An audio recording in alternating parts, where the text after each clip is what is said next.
Hello friends, welcome back study with Bihari Babu का स्वागत है।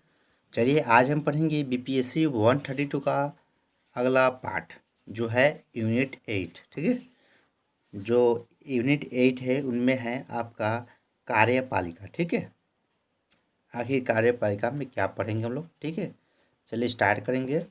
और स्टार्ट करने से पहले आपसे एक रिक्वेस्ट भी है कि जो भी बीपीएससी से रिलेटेड, जैसे इग्नू के रिलेटेड जो भी छात्र हैं बीएजी कोर्स से, उनसे एक रिक्वेस्ट है कि हमारे चैनल को सब्सक्राइब करें, लाइक करें और कमेंट करें कैसा लगा हमारा वीडियो। ठीक है, पूरी कोर्स हम कराएंगे। ठीक है, चलिए स्टार्ट करते हैं।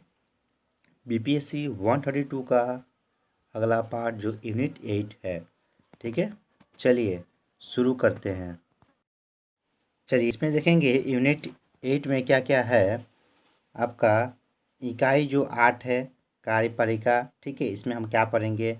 उद्देश्य, प्रस्तावना, राष्ट्रपति जो भारत के राष्ट्रपति हैं उनकी योग्यता है, उसके चुनाव का विधि क्या होता है। ठीक है, और उसका कार्यकाल कितना से कितना तक होता है। ठीक है, और पद कब तक धारण कर सकते हैं। फिर राष्ट्रपति की शक्तियाँ, ठीक है, क्या क्या है। फिर उसके बाद में हम लोगों को पढ़ना है, इसमें कार्यपालिका में ही सब हैं, जैसे प्रधानमंत्री, कैबिनेट, सांसद, राष्ट्रपति और प्रधानमंत्री, इनके बारे में हम पूरी डिटेल पढ़ेंगे। ठीक है, पूरी डिटेल में पढ़ेंगे। ठीक है, चलिए शुरू करते हैं। उद्देश्य हम जल्दी से पढ़ लेते हैं, इसमें क्या क्या है, पॉइंट बाय पॉइंट है। पहला उद्देश्य आपका राष्ट्रपति की शक्तियाँ का विश्लेषण करना है। ये इम्पोर्टेंट नहीं है, इसको आप पढ़ लीजिएगा। ठीक है, चलिए इसके ऊपर देखेंगे। राष्ट्रपति की शक्तियाँ को विश्लेषण करना, राष्ट्रपति के चुनाव की प्रक्रिया को समझना। ठीक है, आखिर चुनाव का प्रक्रिया कैसे है। मंत्रिपरिषद के गठन एवं कार्य को व्याख्या करना, कैसे गठन होता है और कैसे कैसे कार्य करते हैं कि दिए जाते हैं। ठीक है, मंत्रियों को। प्रधानमंत्री की शक्तियों एवं प्रभाव स्रोत को पहचान करना। ठीक है, वो भी सही है, पढ़ेंगे। भारतीय राजनीतिक व्यवस्था में राष्ट्रपति और प्रधानमंत्री की चर्चा करना, क्या है उनका महत्व। ठीक है, दोनों का। ठीक है, चलिए इतना हम पढ़ेंगे। ठीक है, चलिए आगे देखते हैं। चलिए थोड़ा सा प्रस्तावना जल्दी से पढ़ लेते हैं, ये भी थोड़ा ज़रूरी है, शॉर्ट में हम जान लेंगे क्या क्या है कैसे नहीं है। ठीक है, थोड़ा सा पढ़ लेते हैं। चलिए, भारत में कार्यपालिका की जो कार्यपालिका है भारत की, वो शक्तियाँ क्या है, राष्ट्रपति में निहित है। ठीक है, इसको थोड़ा ध्यान रखिएगा, को राष्ट्रपति से ही सब निहित है। राष्ट्रपति के राज्य का मुखिया। ठीक है, क्या होता है, राज्य का मुखिया और राष्ट्र का प्रतीक है। ठीक है, राष्ट्र का प्रतीक है। चलिए नेक्स्ट, संविधान ने राष्ट्रपति को असीम शक्तियाँ प्रदान की है। ठीक है, संविधान जो है राष्ट्रपति को अनेक शक्तियाँ दी है। ठीक है, लेकिन उन्हें शासन करने की शक्ति प्राप्त नहीं है। ठीक है, चलिए राष्ट्रपति जो हैं, भारत के राष्ट्रपति को असीम शक्तियाँ प्रदान है, पढ़ लिए, लेकिन उन्हें शासन करने की शक्ति जो है प्राप्त नहीं है। ठीक है, शासन नहीं कर सकता, राजशाही ऐसा नहीं कर सकते हैं। ठीक है, चलिए आगे देखते हैं। राष्ट्रपति केवल औपचारिक भूमिका निभाता है। ठीक है, औपचारिक, ठीक है, आदेश देता है राष्ट्र में। ठीक है, जबकि प्रधानमंत्री के पास वास्तविक कार्यपालिका की शक्तियाँ है। प्रधानमंत्री का जो है सबसे ज़्यादा शक्तियाँ निहित है। ठीक है, कार्य से रिलेटेड, कोई भी योजना से रिलेटेड, वो प्रधानमंत्री के ही पास है, पीएम, जिसे हम क्या कहते हैं, पीएम। ठीक है, ये बहुत ही जो है इन्हीं के हाथ में कार्यपालिका जो कार्य जो है करने का होता है। ठीक है, चलिए आगे हम देखेंगे। इसमें क्या है, यद्यपि राष्ट्रपति राज्य का, ठीक है, यद्यपि राष्ट्रपति राज्य का अध्यक्ष मुखिया होता है। ठीक है, क्या कहने का मतलब है, जो राष्ट्रपति राज्य का जो मुखिया होता है, एक तरह का अध्यक्ष होता है। ठीक है, प्रधानमंत्री सरकार का मुखिया होता है। ठीक है, सरकार किसे कहते हैं, जैसे कि सरकार जो है जो पूरी कारिका को नेतृत्व करता है, उसको सरकार हम कह सकते हैं। ठीक है, चलिए आगे देखते हैं। राष्ट्रपति प्रधानमंत्री को सलाह से सरकार के कार्यों को पूरा करता है। ठीक है, जो राष्ट्रपति जो है प्रधानमंत्री की सलाह से, प्रधानमंत्री क्या देता है, राष्ट्रपति को सलाह देता है कि ये करिए, सरकार उस कार्य को पूरा करता है। ठीक है, जो सरकार जो राष्ट्रपति है उस पर सुनिश्चित करते हैं, आदेश देते हैं कि होना चाहिए। चलिए आगे थोड़ा सा पढ़ेंगे। राष्ट्रपति जो है वो तो उनको सलाह दिया जाता है, प्रधानमंत्री देते हैं। आगे देखते हैं, इन दोनों राष्ट्रीय अध्यक्षों का चुनाव कैसे होता है, इसको हम पढ़ेंगे। ठीक है, राष्ट्रपति और प्रधानमंत्री की भारतीय राजनीतिक व्यवस्था की क्या स्थिति है, ये भी पढ़ेंगे। भारतीय संसदीय व्यवस्था, इन दोनों के बीच क्या संबंध है, ये कुछ प्रश्न हैं जिन्हें हम इकाई में समझेंगे, ठीक है। हमने कहा पढ़ेंगे। चलिए शुरू करते हैं। आपका 8.2 का भारत का राष्ट्रपति, ठीक है। इम्पोर्टेंट है राष्ट्रपति के बारे में जानना। चलिए एकदम लाइन बाय लाइन हम पढ़ेंगे, ठीक है। आप हमसे जुड़े रहिए। चलिए राष्ट्रपति के अंतर्गत प्रावधान है, ठीक है। संविधान के अंतर्गत संविधान जो है के अंतर्गत एक प्रावधान है कि राष्ट्रपति केवल राज्य का अध्यक्ष होगा, ठीक है। क्या होगा? राज्य का अध्यक्ष होगा, ठीक है। उन्हें वास्तविक शक्तियाँ प्रदान नहीं की, जैसे कि हमने ऊपर पढ़े हैं, वास्तविक जो शक्ति है उनको प्रदान नहीं की गई, ठीक है। राष्ट्रपति चुनाव जो होता है राष्ट्रपति का अप्रत्यक्ष रूप से होता है, ठीक है। इनमें जनता वोट नहीं करती है, ठीक है। 5 वर्षों के लिए क्या आता है, उनको अप्रत्यक्ष रूप से चुना जाता है, ठीक है। और उन्हें केवल महाभियोग से सांसद द्वारा पद से हटाया जाता है, ठीक है। महाभियोग प्रस्ताव लाया जाता है, उनसे राष्ट्रपति को हटाया जा सकता है, ठीक है। चलिए आगे हम देखेंगे। संविधान में राष्ट्रपति के पद का भी प्रावधान दिया गया, ठीक है। उपराष्ट्रपति का पद का जो है प्रावधान है कि राष्ट्रपति अगर नहीं रहते हैं तो उपराष्ट्रपति उनका कामकाज संभालेंगे, ठीक है। चलिए आगे हम देखेंगे। जो है उपराष्ट्रपति का चुनाव अप्रत्यक्ष रूप से होता है, इनका भी अप्रत्यक्ष रूप से चुनाव होता है, ठीक है। वह राष्ट्रपति की अनुपस्थिति में क्या करेंगे, उनका कार्य का निर्वहन करेंगे, ठीक है, कार्य करेंगे, ठीक है। हमने पढ़ा है। चलिए आगे देते हैं। यदि राष्ट्रपति त्यागपत्र दे और महाभियोग के द्वारा हटाया जा चुका है तो या उनकी मृत्यु हो गई तो उपराष्ट्रपति कार्य करेंगे, ठीक है। आप इसको पढ़ लीजिए, उपराष्ट्रपति काम करेंगे, ठीक है। चलिए नेक्स्ट, आपका इसकी योग्यता क्या है? राष्ट्रपति जो बनते हैं, बनाया जाता है उनको, उनकी योग्यता क्या है, एलिजिबिलिटी क्या है, ठीक है। 8.2.1 में देखेंगे, ठीक है। संविधान के अनुच्छेद 58, ठीक है। इसको थोड़ा याद करिएगा, 58 और 59, ठीक है। इम्पोर्टेंट है। 58 और 59 में राष्ट्रपति के पद से संबंधित योग्यताएं दी गई है। राष्ट्रपति के पद के लिए किसी भी व्यक्ति को भारत का नागरिक होना चाहिए, ठीक है। कोई भी अगर राष्ट्रपति पद पर बैठाया जाता है तो उससे पहले उनको देखा जाता है कि वो भारत का नागरिक है या नहीं, ठीक है। और वे 35 वर्ष की, ठीक है, 35 वर्ष की आयु पूरी कर चुके हैं और उनके पास भी योग्यताएं होनी चाहिए, ठीक है। योग्यता होनी चाहिए किसकी? भारत की नागरिक होना चाहिए, ठीक है। जैसे कि हम जानते हैं कि राष्ट्रपति जो है भारत का प्रथम नागरिक कहा जाता है, ठीक है, कहते हैं, ठीक है। चलिए आगे देखते हैं।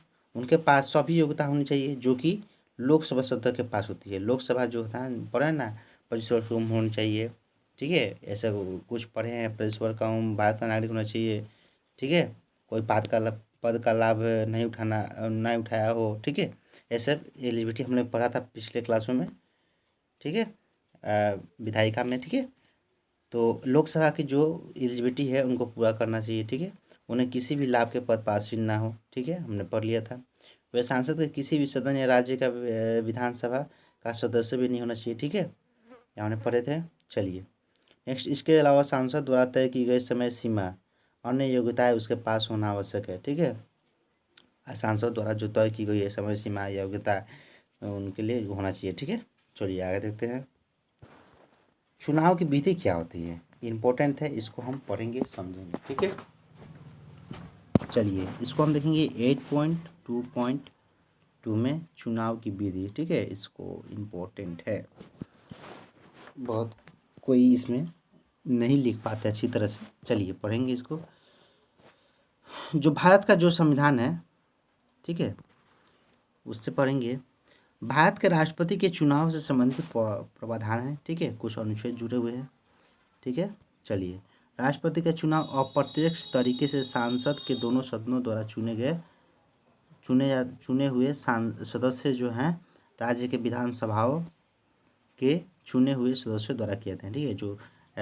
जो विधानसभा है, विधान परिषद है, सदन के जो जितने विधायक हैं, ठीक है, MP हैं, वो लोग इनका चुनाव करते हैं, ठीक है। इसमें जनता वोट नहीं देती है, ठीक है। यह चुनाव जो है अनुपातिक प्रतिनिधित्व प्रणाली सिंगल ट्रांसफरेबल मत द्वारा, ठीक है, इसको याद करिएगा, जो प्रतिनिधित्व प्रणाली, ठीक है, एवं जो है मेन सिंगल ट्रांसफरेबल मत, ठीक है, इसको याद करिएगा, सिंगल ट्रांसफरेबल मत द्वारा जो चुना जाता है, वोट कराया जाता है। यह प्रणाली सार्वभौमिक एकरूपता के सिद्धांत पर आधारित है, ठीक है। जिसमें राज्य और केंद्र के बीच एक रुपयता पाई जाती है, ठीक है, जुड़ी हुई पाई जाती है। चुनाव प्रक्रिया इस प्रकार की पूरी की जाती है ताकि पूर्ण रूप से राष्ट्रीय प्रत्याशी की राष्ट्रपति के लिए चुना जा सकता है, जिससे सब कोई बहुमत हो उनके पास, सब कोई उनकी जो बात को माने, ठीक है, एक तरह से संतुष्ट हो सब कोई उस राष्ट्रपति से, सब वोट कराया जाता है, ठीक है, अप्रत्यक्ष रूप से, ठीक है। चलिए आगे देखेंगे। राज्य की एकरूपता लाने के लिए प्रत्येक सदस्य को वोट गिनाया जाता है, ठीक है, जितने सदस्य हैं उनका वोट क्या होता है, गिनाया जाता है। वह वोट का मूल्य वहाँ की जनसंख्या के आधार पर तय की जाती है, ठीक है, कितनी जनसंख्या है उस पर आधारित है, कितने विधायक उनको उतने वोट दे सकते हैं, ठीक है। चलिए, वोट का मूल्य राज्य की जनसंख्या को विधानसभा की कुल जनसंख्या से विभाजित की जाती है, ठीक है। जो राज्य की जो संख्या है, मान लीजिए 10 करोड़ है, ठीक है, ठीक है, 10 करोड़ है। और वहाँ के जो विधानसभा है कुल सदस्य मान लीजिए 280 है, तो सब वोट दिया जाता है। वोट देने के बाद से ही निर्धारित होता है कि राज्य जो विधानसभा है, विधानसभा के हर सदस्य के वोट का प्रत्येक जो है राज्य के अलग अलग होगा, ठीक है, प्रत्येक राज्य में अलग अलग वोट होगा, ठीक है, सदस्य का जो वोट गिनाया जाएगा, ठीक है। चलिए, सांसद के प्रत्येक सदस्य के वोट का मूल्य निकालने के लिए सारी विधानसभाओं का निर्वाचित सदस्यों का कुल मतों के मूल्य को सांसद के दोनों सदनों के निर्वाचित सदस्यों कुल संख्या विभाजित कर दिया है। कहने का मतलब है कि जितने निर्वाचित सदस्य जो है, निर्वाचित जो हुए हैं, उनके कुल जितना मत हैं, ठीक है, सांसद के मत जो हैं दोनों सदनों, ठीक है, दोनों सदनों में जो निर्वाचित हैं, जो जीते हुए हैं, जो विधायक MP बन के आए हैं, उन से विभाजित की जाएगी, जितने वोट मिले उनसे संख्याओं को विभाजित कर दी जाएगी, ठीक है। चलिए आगे देते हैं। राष्ट्रपति के निर्वाचन के लिए सिंगल ट्रांसफर मत द्वारा अनुपातिक प्रतिनिधित्व पद्धति को अपनाया जाता है, ठीक है, तभी मतदाता प्रथम, द्वितीय एवं वीरता के आधार पर मत देते हैं, ठीक है। चलिए यहाँ तो पढ़ लिए कैसे होता है वोट।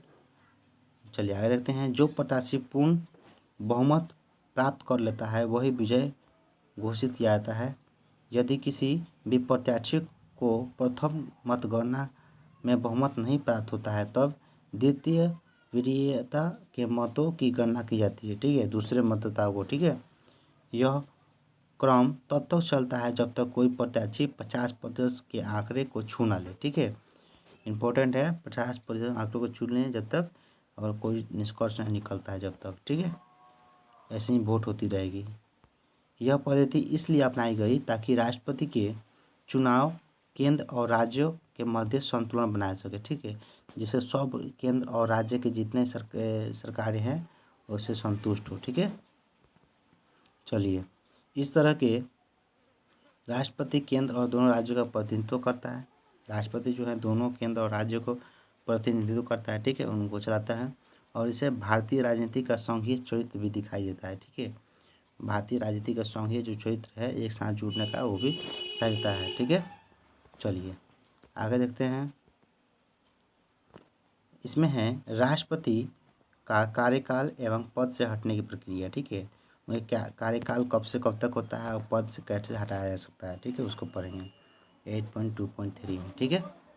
चलिए, राष्ट्रपति का जो है कार्य, राष्ट्रपति का कार्यकाल 5 वर्ष का होता है, इसको याद कर लेना है। उनका कार्यकाल पद ग्रहण करने के दिन से शुरू हो जाती है, ठीक है। चलिए आते हैं। उन्हें भारत के मुख्य न्यायाधीश द्वारा पद, ठीक है, जो भारत के मुख्य न्यायाधीश है जो सुप्रीम कोर्ट के हैं, द्वारा पद एवं गोपनीयता का शपथ दिलाते हैं, ठीक है। क्या कौन राष्ट्रपति कौन शपथ दिलाएंगे? जो सुप्रीम कोर्ट के मुख्य न्यायाधीश है वो शपथ दिलाएंगे, ठीक है, पद ग्रहण करने के लिए, ठीक है। राष्ट्रपति दूसरे कार्यकाल के लिए भी चुनाव लड़ सकता है। राष्ट्रपति जो है दूसरे कार्यकाल के भी चुनाव लड़ सकता है, ऐसे कोई बात नहीं है कि एक बार बन गए थोड़े, लेकिन क्या होता है कि उनको हरा देता है, ठीक है। जैसे हैं कि डॉक्टर राजेंद्र प्रसाद 2 बार राष्ट्रपति बन चुके हैं, ठीक है, बन सकते हैं, बावजूद कि इन्हें प्रधानमंत्री जवाहरलाल नेहरू का समर्थन प्राप्त नहीं था, ठीक है, जो प्रधानमंत्री थे उनका समर्थन प्राप्त नहीं, फिर भी बने तथा लेकिन कांग्रेस के सदस्यों का समर्थन प्राप्त था, जिसकी वजह से वो उनको राष्ट्रपति बनाया गया, ठीक है। चलिए आगे देखते हैं। राष्ट्रपति अपने पद पर तब तक बने रहता है जब तक नया राष्ट्रपति पद पर ना आ जाए, ठीक है, इम्पोर्टेंट है। राष्ट्रपति त्यागपत्र देना चाहे तो वो अपना त्यागपत्र उपराष्ट्रपति को सौंप सकता है, ठीक है। अगर कोई कारण से देना, मान ली कोई उनका स्वास्थ्य सही नहीं है, ठीक है, या दिमागी हालत ठीक नहीं है, तो उनको सौंप सकते हैं राष्ट्रपति अपना त्यागपत्र उपराष्ट्रपति को, ठीक है। यह राष्ट्रपति का पद रिक्त रहता है, तब उन्हें उपराष्ट्रपति का उनका चार्ज ले सकते हैं, माने उनका काम कर सकते हैं, ठीक है।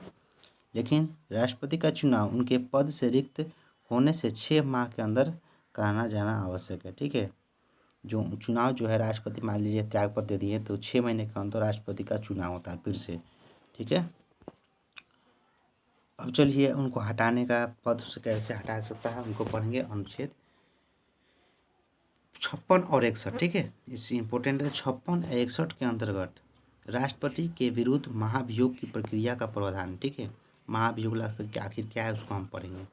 चलिए, इस संबंध में संविधान के अंतर्गत यह प्रावधान है कि राष्ट्रपति संविधान की अवहेलना करता है, ठीक है। अगर राष्ट्रपति जो है संविधान की अवहेलना करता है और तोड़ता है कानून, नियम कानून, तो उनको महाभियोग से हटाया जा सकता है। तो यह प्रमुख कारण होगा उनके खिलाफ महाभियोग लाने का, ठीक है। ये सबसे बड़ा पहला ये कदम होगा उसको महाभियोग से हटा देने के लिए राष्ट्रपति के पद से, ठीक है।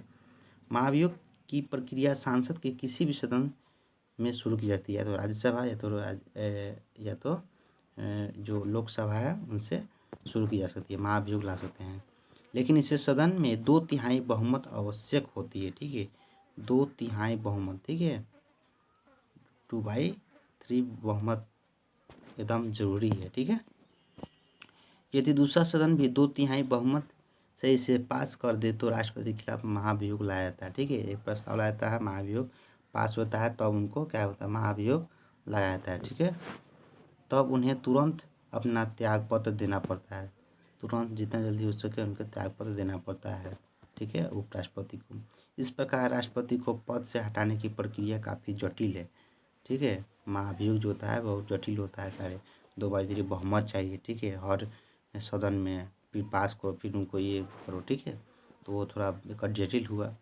राष्ट्रपति इसका दुरुपयोग भी नहीं कर सकती अभी तक किसी भी राष्ट्रपति के विरुद्ध महाभियोग नहीं लगाया गया, ठीक है, क्योंकि उनकी ज़रूरत ही नहीं पड़ती है। सब जो है सब कुछ का काम उनको प्रधानमंत्री के हाथ होता है, ठीक है। चलिए अब पढ़ेंगे राष्ट्रपति की शक्तियाँ क्या है, ठीक है। इनकी शक्ति हम पढ़ेंगे, आखिर शक्ति इनका क्या है राष्ट्रपति का।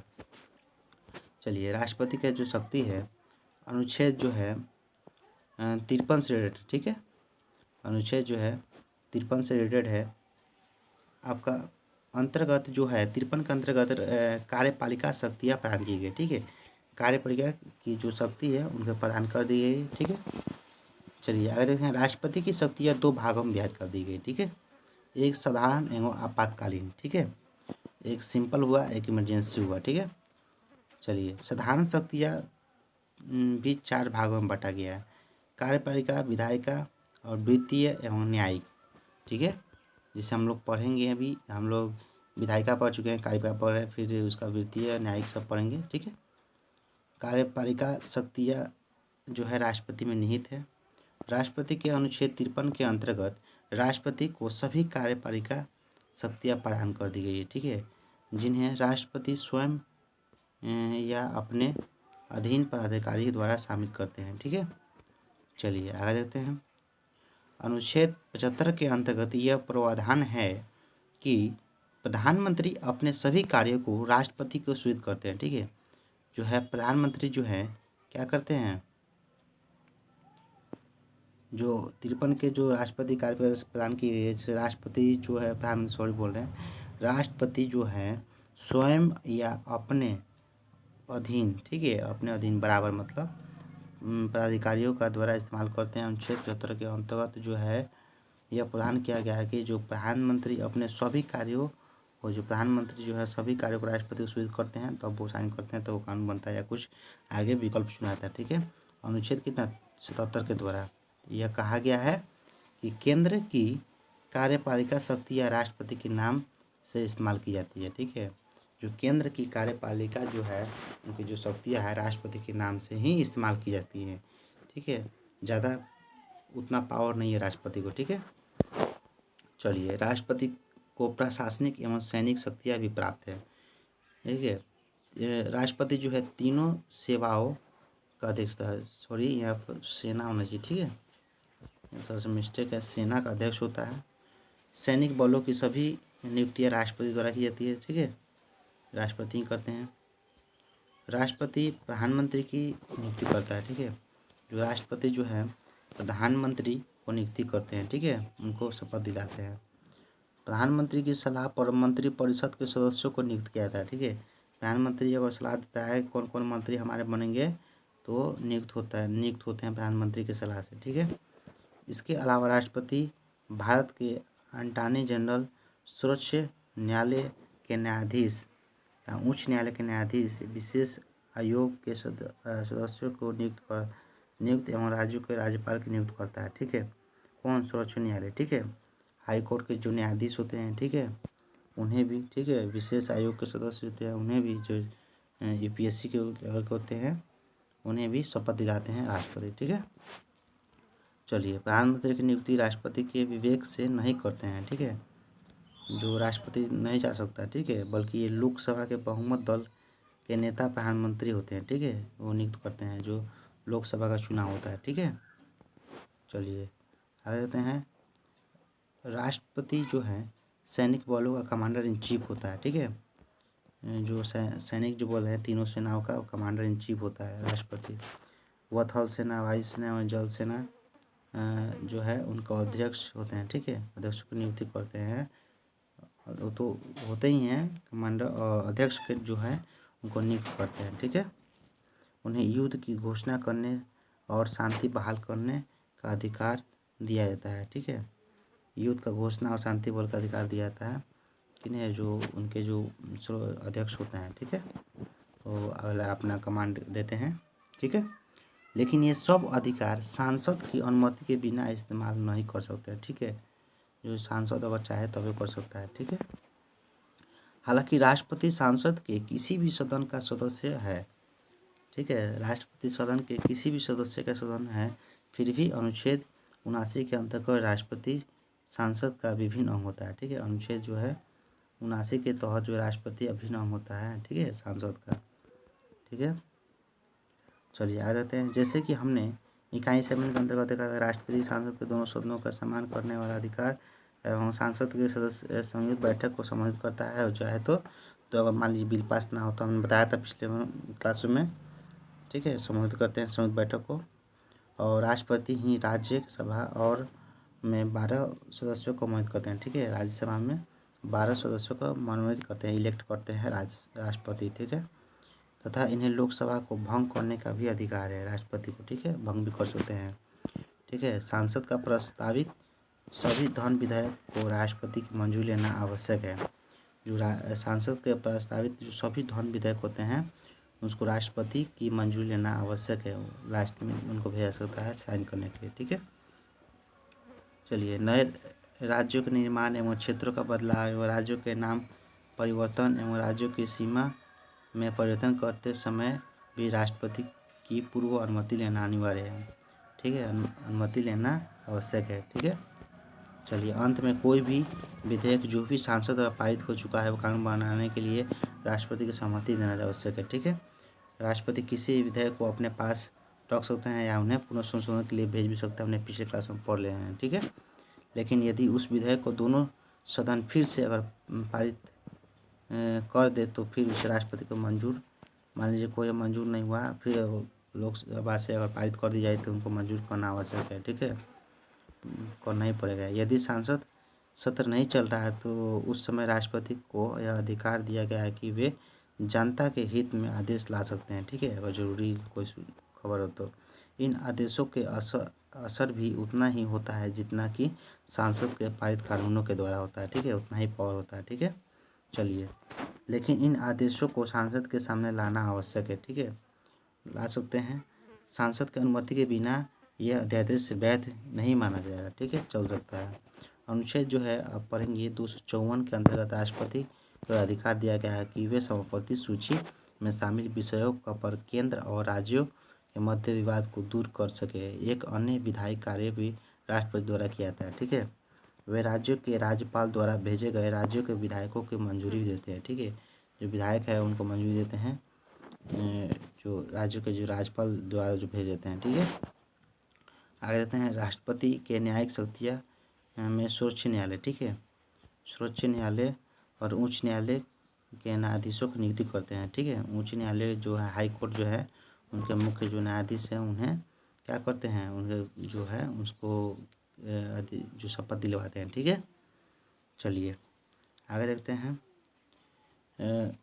जो है राष्ट्रपति सर्वोच्च न्यायालय से संवैधानिक, कानूनी और राजनीतिक मामलों में सलाह लेना अधिकार है। ठीक है, राष्ट्रपति जो है सर्वोच्च न्यायालय से ले सकता है कोई। ठीक है, कोई भी जरूरी अगर कोई हो तो कानून में। ठीक है, चलिए 1977 में क्या हुआ था कि राष्ट्रपति ने सर्वोच्च न्यायालय से आपात स्थितियों में विशेष कोर्ट बनाने की सलाह ली थी। ठीक है, चलिए आगे देते हैं। चलिए इतना लंबी वीडियो हो जाएगी। ठीक है, आपातकालीन जो शक्ति है राष्ट्रपति की अगले दिन हम पढ़ेंगे। ठीक है, यहाँ से यहाँ तक। ठीक है, चलिए आज तक के लिए इतना ही। घर पर रहिए, पढ़ते रहिए। ठीक है, लाइक करिए, सब्सक्राइब करें। चलिए, जय हिंद, जय भारत।